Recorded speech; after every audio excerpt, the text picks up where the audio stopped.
let's just get started with you introducing yourself. Yeah, so my name is Ian Campbell. Currently, I'm the Recreation Marketing Coordinator at the City of Eugene, and I'm an Emerald alum, U of O alum, graduated in 2014. And what motivated you to pursue a career in journalism? And then what was it about the Daily Emerald specifically that kind of caught your eye?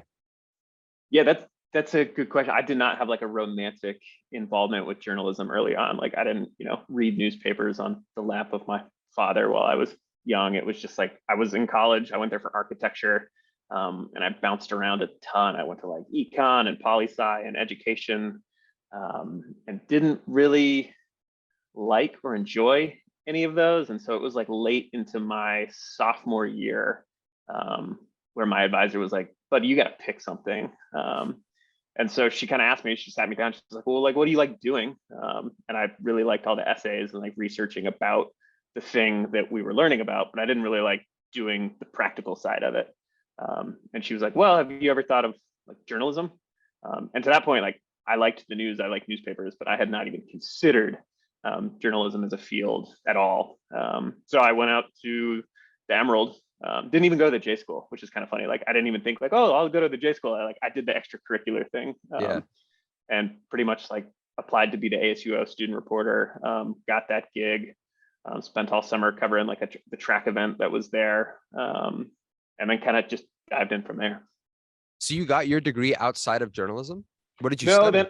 then I switched. You did So it's switch. like I Okay. was just undeclared and floating around with nothing. But I did walk away with a J major. Yeah. And were you a part of any other student groups at the time? You said you worked with ASUO. Was No, there so any?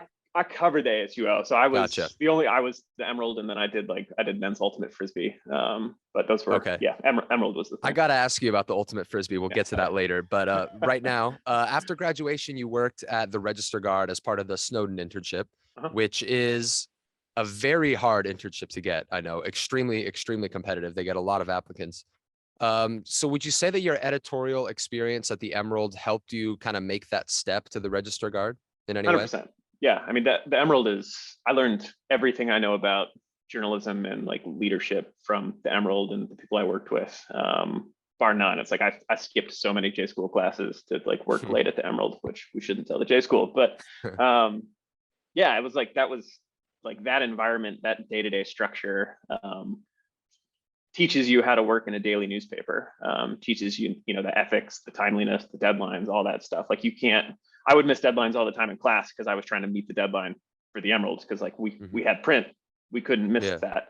And so carrying that over to the Snowden internship, I mean, that's kind of what I relied on, was that experience to get me into the Register Guard, which again is a real newspaper where you have daily deadlines, which once I felt kind of, I don't want to say easy, but like I was used to it because I had spent so much time in the Emerald newsroom, like trying to get the news out, trying to be on time. And so it carried over just immediately. So it was a seamless transition, or would you say there was kind of a big step up going from writing for mostly students to, adults in a sense? I think the transition was relatively smooth in that like I expected the pace. And I kind of knew I knew what they were expecting. Now, does that mean that all my articles were perfect and that the editor was like, "Oh my God, we've been sent this incredibly talented kid"? Like, absolutely not. Like they trashed my articles and gave me incredible input, which is what you want. Yeah. But I didn't feel like I was drowning at all. Like I understood kind of like what a newspaper was going to be about, which helped me then learn that next level of newsmanship, which is, how to perfect leads, how to be a better reporter, how to be a better interviewer, which is good. That's what you want your internship to be about. So you go to the Register Guard from the Daily Emerald and then to the News Review Publishing Company, which you started out as a public safety and courts reporter. I just had Megan Cuniff on before you last month, and she's also a trials reporter, and she talked about how that branch of journalism isn't for everybody. She'd sit in on the trial, wait until it was over, go outside, fire off a bunch of tweets. So I'm just curious, what was your personal experience with courts reporting like? Was there an adjustment period going from other styles of journalism to that? Yes, and the fact that like crime reporting is brutal. Like you're dealing with, like you go to court and you listen to all this stuff, and like the things that I would report is not necessarily what I heard, and that like you get to hear the prosecution, the defense, and the judge like say some pretty heinous stuff when they're talking about the crime that's occurred. And often, we'd go to like, rape trials at Douglas County happens unfortunately all the time. So like I would go in and cover those, and you'd have to like listen and then turn around and be like, well, how do I present this in a like respectful, meaningful, but sensitive to the public. So like that's always tough to do, just as a human being, like doing that day in, day out, listening to crimes and all the bad stuff that happens. And the pace is quick. Like breaking news happens on the crime beat all the time, right? You get a call on the scanner that like a car has hit a telephone pole, and you don't really get to finish your lunch. You just got to jet out and go see what's happened. And from that aspect, like since I was covering ASUO, which is more city council focused, breaking news focused, and there's like a lot of information that you have to whittle down quickly. That seemed kind of like a natural switch to me. Okay. Yeah. And the news review has been around for a very, very long time, 1920 to be exact. The parent paper for that actually was founded in the 1800s. And it was actually the first newspaper to go public with a website in Oregon. Daily Emerald has been around for a while as well, in the early 70s. So not quite as long as the news review. But was it in any way rewarding to have worked for two grassroots news publications that have been around for so long? 100%. And the cool fact about the news review is that the two publishers of the papers that merged had like a gunfight in downtown to like, really? No one knows why. Yeah, it's like on our About Us page. It was like they literally Wow. had a draw on like Main Street to like figure out who. Yeah. So welcome to like rural newspapers. That's a ton of fun. That's yeah, like that's definitely why I was interested in joining like a small daily newspaper. Because they do have that intimacy, and because like the news review had a long history of being pretty innovative, and they continue to be for a small daily in Roseburg, Oregon, where most of the kids on the U of L campus probably couldn't point to Roseburg on a map, but they do cool stuff. The website when I got there was not great, but they were always kind of thinking about like, well, how can we serve this population well, which is exactly what you want in a newspaper.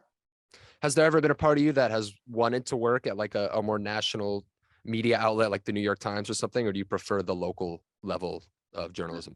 I kind of prefer the local level. It seems more, I don't want to say it's either or, but like working, the type of news that you get to cover in a small newspaper, especially when you're young, is unmatched. Like I showed up at the news review like day one, and they were like, great, there's your desk, but don't sit down. Like you've got stuff to cover. Like go to the city council, go cover like big news, which is like when you're young, exactly what you want to do. Like you don't want to be running coffee or copy editing some all-stars reporting. But then like you get that interaction with the public so much more than I think you would if you worked at like the New York Times per se, right? Which I've never done, so I can't say. But like people would just walk into the newsroom and be like, yo, I just bought your newspaper at the mall and now I want to talk about it. And that happens multiple times a day, all the time, just because we were there. We were in the community and people knew who we were, which is a really special connection that you get in a small town. And did you get a lot of chances to experience with multimedia journalism at either the Register Guard or the News Review, or was it mostly predominantly print? It was predominantly print. We did some explorations in it. Like we would, when I like a year or two in there, I was the web editor, and we tried like reading the articles. So essentially it was like you could just press play and listen, which actually surprisingly went well. But since we were so small and like had such a small budget, like we had one photographer. I tried to make a couple of videos, but it was, it's like between court stints, I was trying to do multimedia. So we never really dabbled in it. I know they're trying to now. Because it's the future, and I think even people in rural Douglas County appreciate it. But I didn't do much. What's one story you did at the News Review during your 7 years there, whether it be for good reasons or bad reasons, that stands out among the rest? I mean, the big one's the UCC shooting, but I think the one that walked away with some of the most impact for me was this I wrote this. I got this call from a woman who like literally walked in the door and said like, "Hey, my daughter's like service dog isn't allowed at Roseburg High School." She walked Uh, into the news review. just walked in, Wow. and was like, I have this daughter, and she's got a ton of problems. She's clearly sick, and she has a service dog, and the school like won't let her in, like the dog in, because apparently it's like allegedly had problems. It was like barking at people and snapping at people, and I was like, okay, that's seemed like a story. So I like go to her house and I meet the daughter who is just, she's sick. Like she's got seizures, she's young, like she won't talk to me because she's clearly, just incapable of doing so. And here's this dog who is got a service vest, and the dog is just stone cold paying attention to her. And I like walk in and I try to like kind of rile it up to see if it's like one of the, the service dogs that has a vest and doesn't care about me at all. I was like, okay, this dog seems like it's legit. And she pulls out the receipts and like, this is where I got the dog. We spent 20 grand on it. It's doctor's orders. I was like, okay, this is a super sad story. She gives me beautiful quotes. I like called a school and they were like, yeah, we've had problems with it, so we can't, let the dog in. I was like, this has got to be against the law. Like this girl needs the dog. So I'm like reporting and writing the story. And that night, BuzzFeed writes this article about how this like kid in Virginia got his student dog like in the yearbook. Like they wanted to take the photo of the dog and put him in the yearbook. And I was like, these are just like diabolical differences. Like this woman's fighting to get her daughter the help she needs, and the school is just like, oh, like we're gonna put the dog in a yearbook because it's a student. So I ended up calling that guy in Virginia. He gave me some good stories, and eventually, like they kept going to court. And I think just a year ago, I think they ended up winning. To like let this dog into schools, which wasn't part of my reporting at all, but just stories like that happen. But you got all that started, Ian. That's what journalism's all about, But I think that relates to your old question, which is like, I don't know, would that have happened at a bigger city? Like maybe, but she just like knew where the office was, so she just walked in. Exactly. Yeah.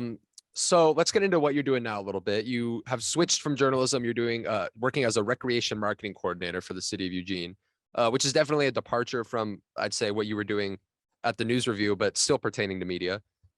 So why the switch, and how does it compare to your reporting days?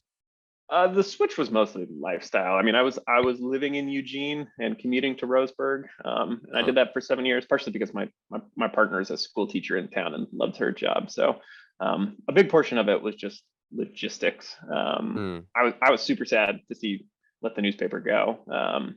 Like everyone in that newsroom is incredible, and the work they do is awesome. But I joined my really good friend here over at the city, who's the marketing manager.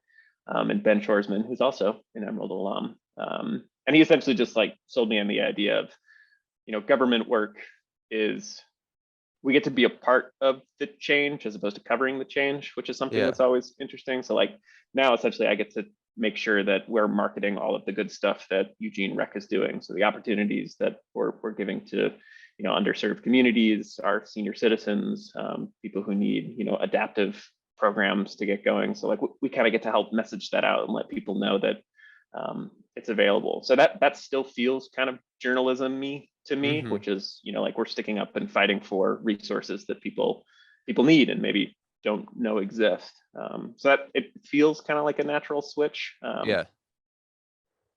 So is it a little weird for you, the dichotomy of, you were once covering like obviously government group, like the ASUO, and now you're one 100%. of them? Has that been an odd dynamic? It's been super weird, especially because I think like in the age where the Register Guard probably isn't what it was. It's sad to like be a part of like city council meetings and see like no one's in the room listening.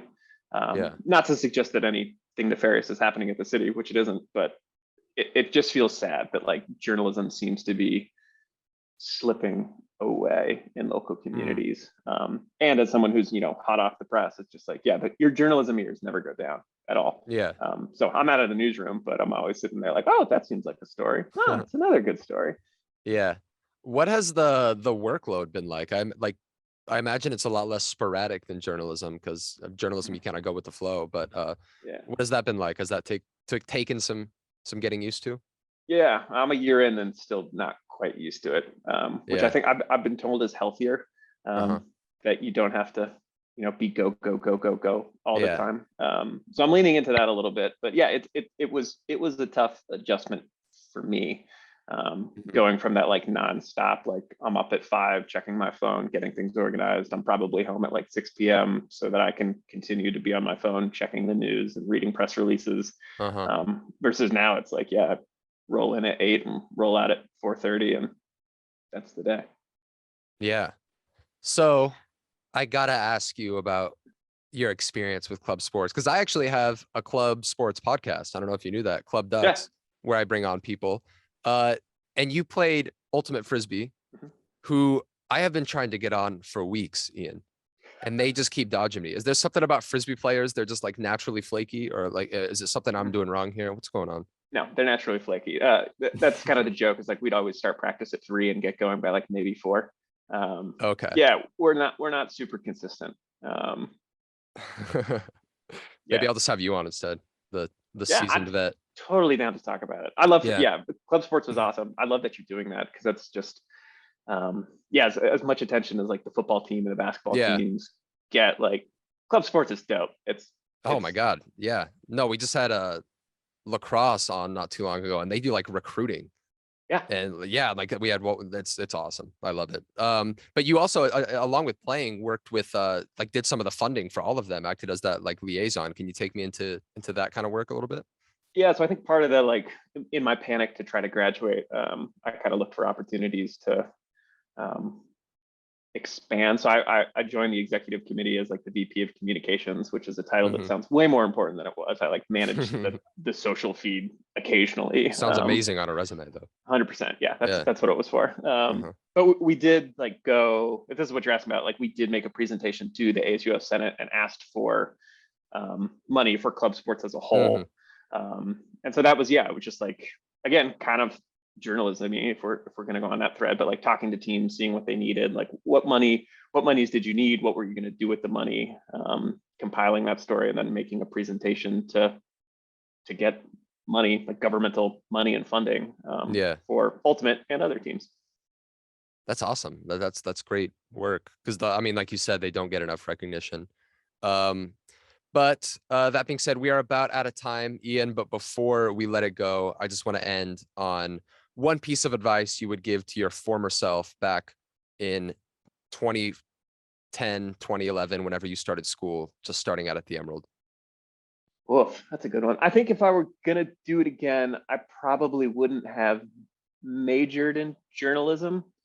I probably would have majored in something else, We'll cut that out. but I would have, I think that would have better served me in the journalism field. And that's not a dig at the SOJC. I think that's Mhm. that's how good the Emerald served me. Like everything I think I needed to know that I learned at the SOJC, I learned as well at the Emerald. So it might have behooved me to like well round my background, like go into political science, go into business, going to econ, go into something that might embellish my journalism knowledge, go into history, that Yeah. I could then carry into a journalism career as well. I think that's probably what I'd say. That's what I tell myself now. So All right. Well, there you have it. Ian, thank you so much for joining me for this. Great interview. It was good meeting you, good talking to you. yeah, thanks for having me.